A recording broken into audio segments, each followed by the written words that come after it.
Καλημέρα, καλημέρα σε όσους βλέπουν αυτό το βιντεάκι, μάλλον σε όσους το έστειλα και το βλέπουν.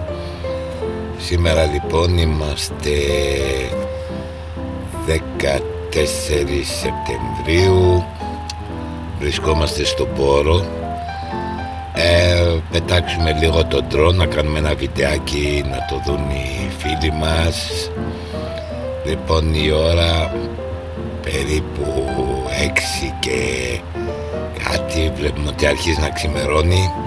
Βλέπουμε εδώ μπροστά το μαξουμάκι μας, το οποίο έχει γίνει τσαντήρι βέβαια, γιατί πρέπει να έχουμε τεντούλες από παντού, διότι ο ήλιος δεν παίζει τέτοια εποχή και πρέπει να είμαστε καλυμμένοι από όλες τις πλευρές. Πανέμορφα βέβαια. Δεν ξέρω αν είπα ότι βρισκόμαστε στο Πόρο. Ναι, βρισκόμαστε λοιπόν στον Πόρο.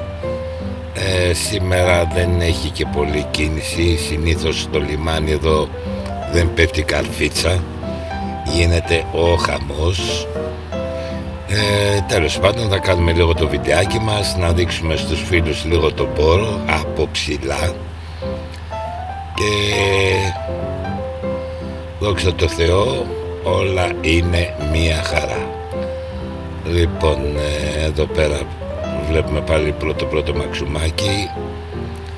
Από πίσω μου ακριβώς ένα πολύ ωραίο sax door 40 πόδια του φίλου μου του Γιώργου.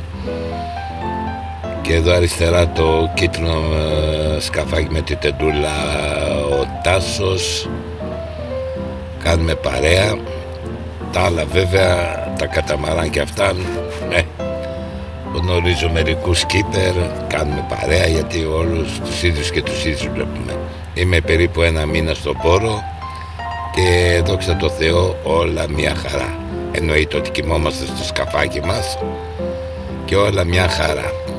Λοιπόν, απολαμβάνουμε τώρα το drone, θα ανέβουμε ακόμα πιο ψηλά. Θα πάρουμε δεξιά, αριστερά, γύρω-γύρω. Απέναντι βλέπουμε το Γαλατά. Και τα ξαναλέμε αργότερα.